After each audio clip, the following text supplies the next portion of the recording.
6. käik.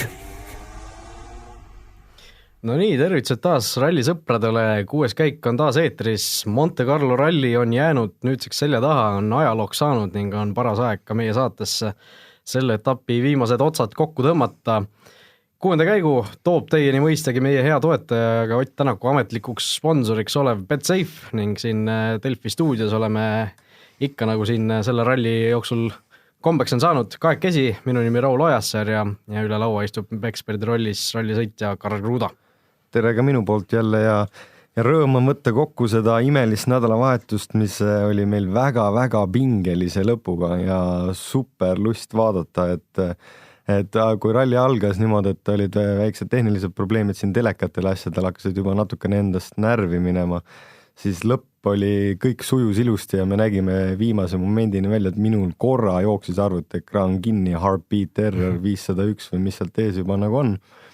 Aga sellegi joolest ma nägin selle lõppu ära, mis oli lihtsalt süda puperdas rinnus ja nagu tõesti ei oskanudki kellegi poolt enam olla ja tegelikult ikka viimase katseni ja viimasel katsel, kus ka siis Neuville, kuna finiš oli täpselt enne maha pööret, siis Neuville võttis ka viimased kõik, mis sekundid ja sajandikud, mis võtta andis ja pidurdas veel kuskile exit road autode vahele, mis ma juba seda vaatasin, et see oli väga napikas, aga super ralli, pole midagi öelda. Napikatest rääkides, sina ka säutsasid siin, et tegelikult oli Monte Carlo ralli ajaloo kõige napim lõpplahendus võitja osas. See aasta oli tõesti, nüüd 2,2 sekundit jäi siis Ogierile võiduks üle Neuville'i ja enne seda siis oli tegelikult 1973, kui oli Jean-Claude Androuet versus siis Anderson Over. Nende vahel oli 26 sekundit. 93. aastal oli Didier Auriol versus siis François Delacour, keda oli ka täna telekast näha ja kes kutsutakse ka Monte kunniks, et nende vahele jäi 15 sekundit. Aga enne tänast päeva siis oli Bjorn Valdegard, kes kaotas 6 sekundiga Bernard Tarnichile 79. aastal, et see ralli on toimunud 108 aastat. See on kõige vanem ralli üldse autospordis. Esimene võistlus toimuski Monacos ja nüüd siis 2019, 108 aastat hiljem tehti see kõige väiksem napikas, 2,2 sekundit ja lõpuni välja see pakkus kõikidele meile aud ja pinget. Natuke selline tuletas meelde seda, kus oli Sardiinias eelmine hooaeg, kus ka ju Neuville ja Ogier lõpus olid täiesti nugade peal ja lõpuks siis seal võitis Neuville, aga seekord Ogier sai kättemaksu. Seekord sai kättemaksu, et tõesti, tegelikult nagu paar sükest võistlust ikka aastas on, kus tulevad otsast lõpuni. Seekord oli ka 9 katset järjest, kus sõitsid Terri ja Seep sõitsid 5-10 sekundi sees. Niimoodi, et makaronid olid kõik ninast väljas, sõidad 330 kilti ja su vahe jääb lõpuks 2,2 sekundit. No see ei ole mitte midagi.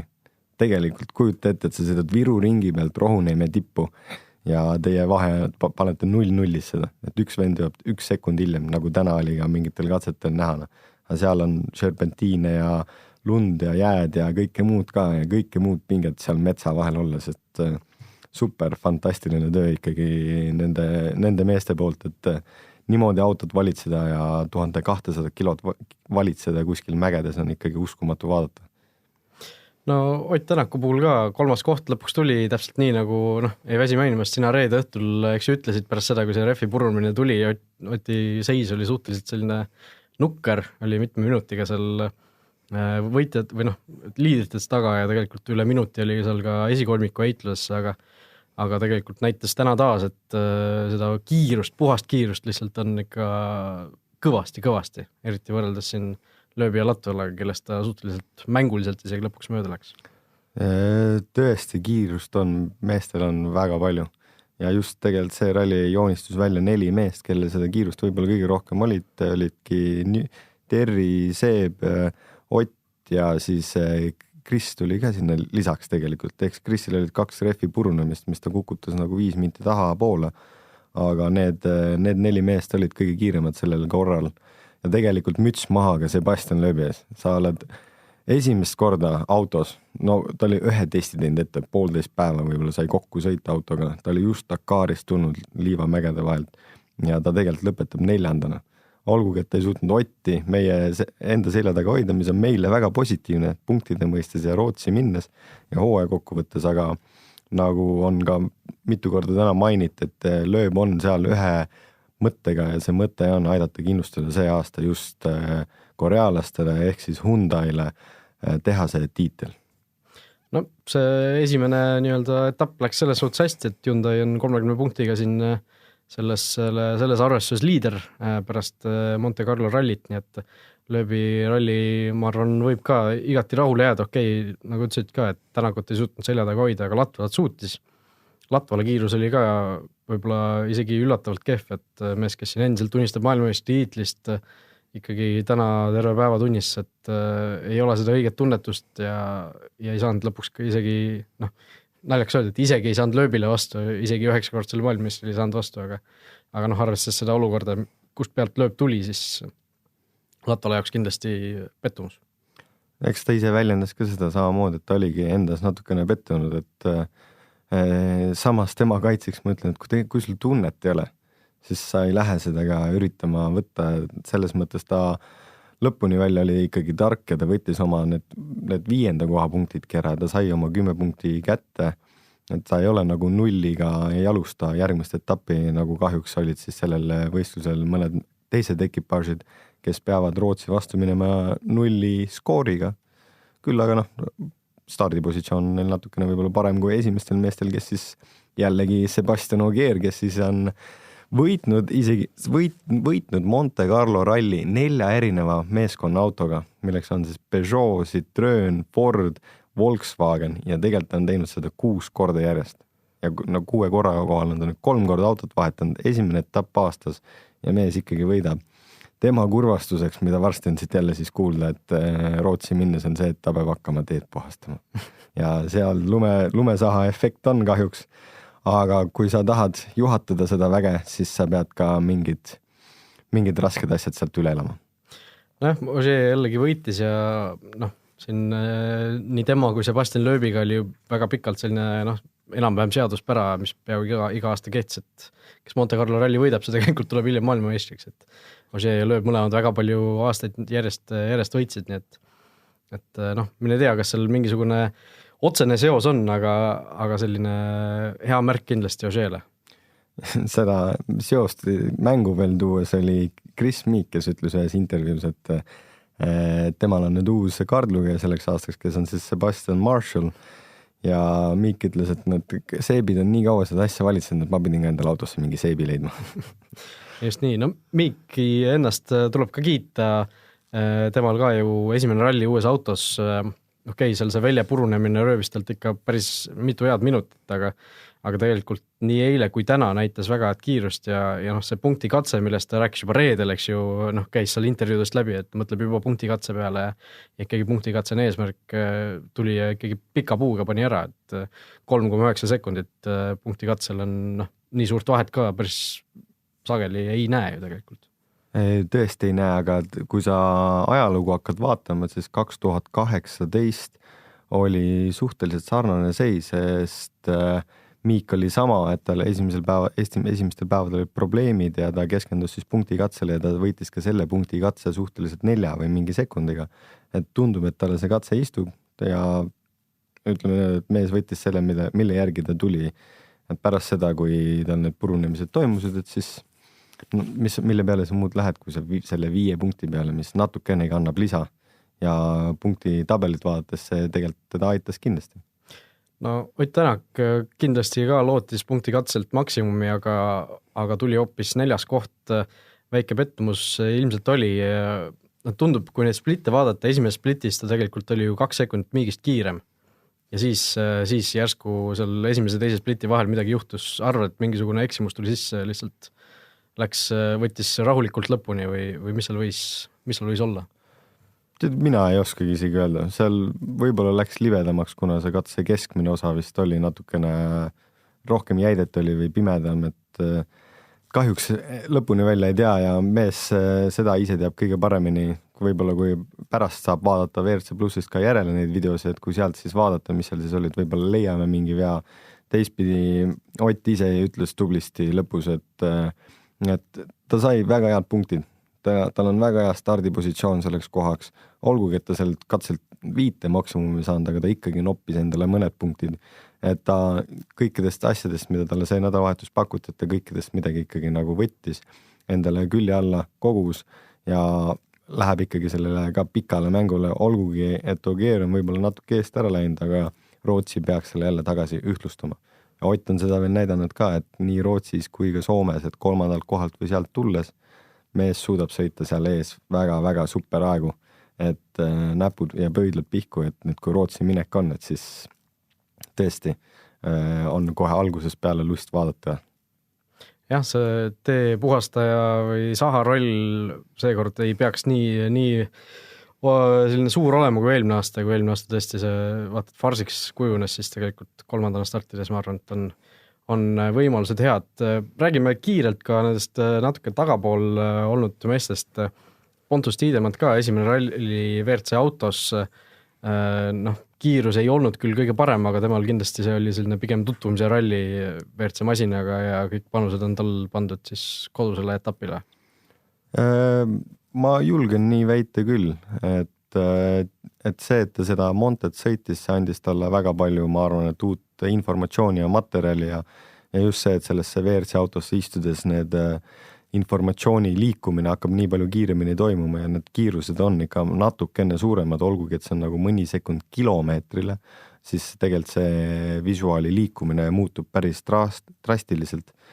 Ja nad on jälle koos paarimehega, kellega nad kunagi alustasid või kellega Tiidemand siis JWRC-d alustas, Olav Flönega siis, kellel oli seekord ka 100 MM-i etapp ja usun, et Rootsi minnes, koduetapile minnes, ma arvan, et mehed saavad väga hästi hakkama ja samamoodi neil on tegelikult väga hea stardipositsioon ja kus parem oleks seda enda kasuks kasutada kui kodus.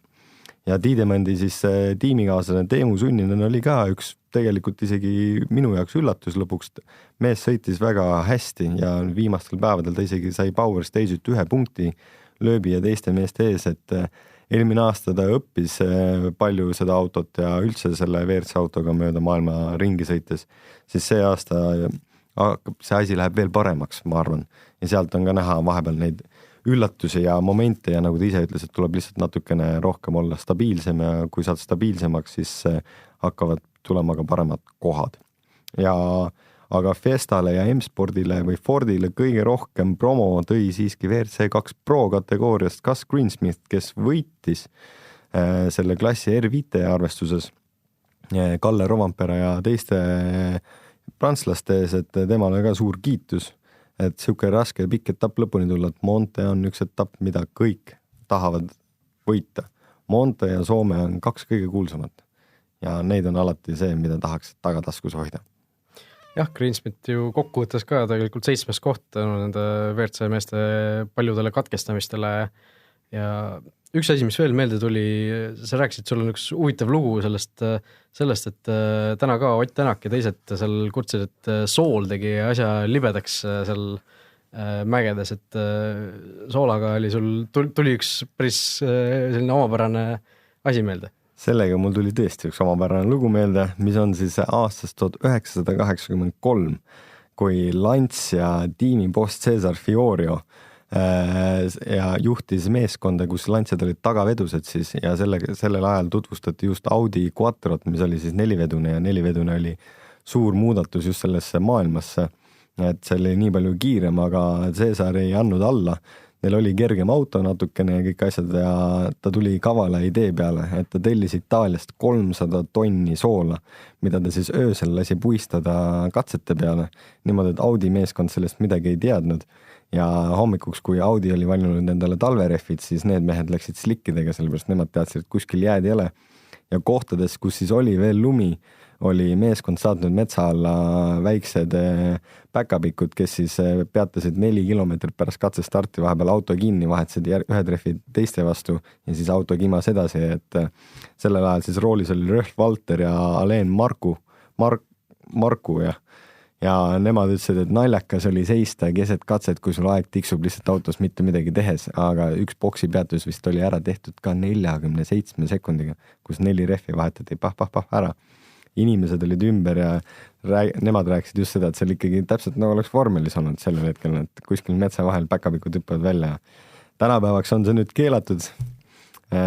Oma rehvivahetused sa pead ise tegema, kui sa oled servisest väljas ja kui sa oled servises, siis õnneks on sul abimehed olemas. Olid ajad. Aga pange nüüd hästi tähele, meie saate esimene kuulajamäng tuleb siit tänu Betsafe'ile. Betsafe'is Ott Tänaku ametliku sponsorina. Neil on võimalik siis küsida Oti käest otse, mida Tänak siis möödunud rallist Monte Carlost arvab. Aga Betsafe otsustas siis selle võimaluse anda meie saate 6. käigu kuulajatele. Ja nii siis saatke meile küsimusi, huvitavaid, põnevaid, ägedaid, omapäraseid, mida võiks siis Ott Tänakult selle Monte Carlo ralli kohta küsida. Saatke need aadressil 6kaik@delfi.ee ja kuulajate küsimuste seast valitakse siis välja üks parim ja see siis Oti käest lõpuks ära küsitakse ja Ott sellele ka vastab ja vastus postitatakse siis Betsafe'i Facebooki lehele järgmise nädala jooksul, nii et hoidke silma peal ja tasub kindlasti neid või seda postitust oodata, sest sellele inimesele, kelle küsimus siis lõpuks välja valitakse, antakse siis Betsafe'i poolt ka üks kinkekott igasuguse hea ja paremaga, nii et tasub kindlasti natukene ajusid ragistada, ehk ma usun küll, et mida omapärasem küsimus või mida huvitavam, mida naljakam, seda parem tõenäosus see on, et see küsimus siis valituks osutub. Aga küsimuste rubriik on ka meil siin saates. Taas on kuulajad siis küsimusi saatnud Karlile ja kui ühes saates siin rääkisime sellest, et mis saab siis, kui kaardilugejal tekib aevastus sõidu ajal, siis nüüd on sellest nii-öelda natukene edasi arendatud küsimus, et võib-olla mis võib natuke reaalsem olla, et kui kaardilugeja terve nädalavahetuse peab ju rääkima, peab väga selge häälega rääkima, siis kas vahel juhtub ka nii, et kaardilugejal läheb hääl ära mingi hetk, et mis siis tehakse, kas on mingisugused eri tabletid, eri mingisugused ettevaatusabinud selle vastu? Kui sõitjad on üks liik inimesi, siis kaardilugejad on täiesti teine liik inimesi. Ikka tuleb vahepeal ette, et on natukene tõbine või hääl hakkab ära kaduma ja kõige rohkem esineb see seda siis, kui sul on just selle nii-öelda sidevahendiga probleemid autos sees, et siis kui kaardilugeja võib-olla peab karjuma hakkama või kõvemini rääkima ja tegelikult need autod lärmavad ikka päris palju, et nendel läheb ka vahepeal hääl ära, aga miks ma ütlengi, et nad on nagu täiesti teistmoodi liik veel, on nagu super inimesed, kes üldse seda tööd aitavad sõitjatel teha, on sellepärast, et isegi kui neil hääl on ära, siis nad kuskilt leiavad oma viimase piiksu üles ja loevad sulle kõik asjad ilusti ja suurepäraselt ette, et nende tööd ei tasu mitte kunagi alahinnata, sellepärast, et nad teevad täpselt sama palju tööd ja nad teevad seda tagataustal võib-olla, aga nende töö on isegi vahepeal pikem ja nendel on isegi veel vähem und kui sõitjatel. Just nii.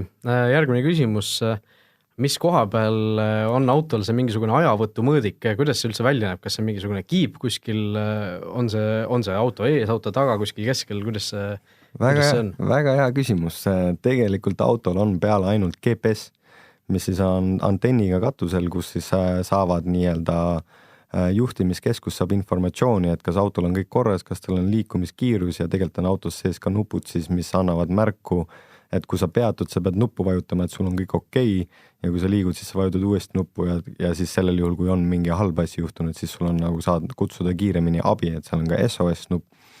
Autodel endal ühtegi muud nii-öelda splittide või seda mõõdikut ei ole, et tegelikult on katsestardis on kiir, et kui sa enne oma aegaselt läbi lähed, siis ta lihtsalt on vale start ja see kiir on ka katse lõpus, et iga kord see kiir mõõdab täpselt, kui keegi sealt läbi läheb, et kui ka kunagi võistlusi vaatama lähete, siis sealt tuleb kõige tähelepanelikum olla, et just kellest kiirest läbi ei kõnniks, sest see võib anda siis vale aja ja selles hetkes tulevadki siis, sealt tuleneb ka põhjus, miks on kaardilugejadel kell käe peal, sest oma kellaga nad saavad alati kontrollida aega ja nad võtavad ka sajandiku pealt. Vaat nii, hea teada. Kiip on siis kaardilugeja. Kiip on kaardilugeja, jah. Kaspar küsib ka ühe teema kohta, mida me natuke siin juba ühes saates puudutasime. see Jari Huttunen ja Hyundai teema, eks ju, et kes ei tea, siis Huttunen sinu enda Karl Kruda ees siis sai sinna Hyundai noorteprogrammi, aga lasti siis selle Monte Carlo ajal tuli teada, et lasti lahti. Et küsitakse siis seda, et mis sa arvad, kus sina oleks olnud, kui hoopis sina oleks seal Huttuneni asemel olnud, et mis sa arvad, mis sinu karjäärist nii-öelda saanud oleks selleks praeguseks hetkeks? Tead, ei oskagi isegi spekuleerida. Ma arvan, et ma oleks eelmine aasta võib-olla paremini hakkama saanud, aga sellepärast, et mul oli ja on natukene rohkem kogemust. Sellegi poolest Huttunen tegi oma tööd ja ta tegi seda vahel hästi. Eks ikka tulevad madalmomente ka ja see kool ikkagi mingil määral tuleb läbi käia, et päris mitmel sõitel ikkagi isegi praegustel valitseval maailmameistril siin juhul või siis Newville'il või Otil, et ükstapuha, keda sa seal võtad, et kõik on mingisugused vigu teinud, millest sa ikka ise pead nagu õppima. Selle peale ma arvan, et talle anti vähe aega, et tal on kindlasti potentsiaali. Aga ma usun, et ma ennast nägin korra ikka WRC roolis ja seda ma ka seal välja ütlesin neile, et ega ma aasta-2 võiksin seda teha, aga ma tahaks kindlasti Versuga sõita, et ma olen siin päris kaua olnud ja ma arvan, et mul on rohkem pakkuda. Okei. No sellega saamegi siin saatele vaikselt joone alla tõmmata. Monte Carlo ralli oli põnev. Samas mõtlesin selle peale, et kuidas eelmise aasta see MM üldarvust lõppes, et Ogier, Neuville, Tänak. Monte Carlo ralli, Ogier, Neuville, Tänak, et igav ju. Ma arvan, et siin tuleb punktitabel uuesti ette võtta, eelmise aasta punktidel hakata juurde liitma, sest siit läheb see sama võitlus edasi, mis eelmine aasta oli. Jah, 2 aasta kokkuvõttes selline veel natuke suurem karikas. Igatahes aitäh kuulajatele, et olite meiega. Järgmine 6. käik on siis eetris juba enne Rootsi ralli algust. Kuulata saate meid ikka Delfi taskust ja peagi peaksime oleval saadaval ka iTunesis ja muudes podcasti rakendustes. Endiselt kuulajamäng, tulete meelde, saatke meile aadressil 6kaik@delfi.ee küsimusi, mida võiks siis Ott Tänakult küsida Monte Carlo ralli kohta. Ja muidugi mõista, kui teil on meile küsimusi, siis võite ka selle sama aadressi peale siis neid saata ja üritame neile jõudumööda siis siin saates vastused anda.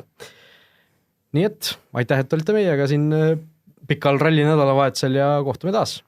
Minu poolt ka siis veel suured õnnitlused Ott Tänakule ja Martin Järveole kena 3. koha eest, mida nad ise välja võitlesid, aga sellegi eest veel suuremad lähevad seekord siis Sebastian Ogierile, kes võttis järjekordse võidu enda kodurallilt ja sealt, kus ta ise on sündinud pärit ja muidugi ka Terry Newville'ile, kes pakkus meile suurepärase võitluse sellel ägedal nädalavahetusel ja peatse kuulamiseni siis Rootsini.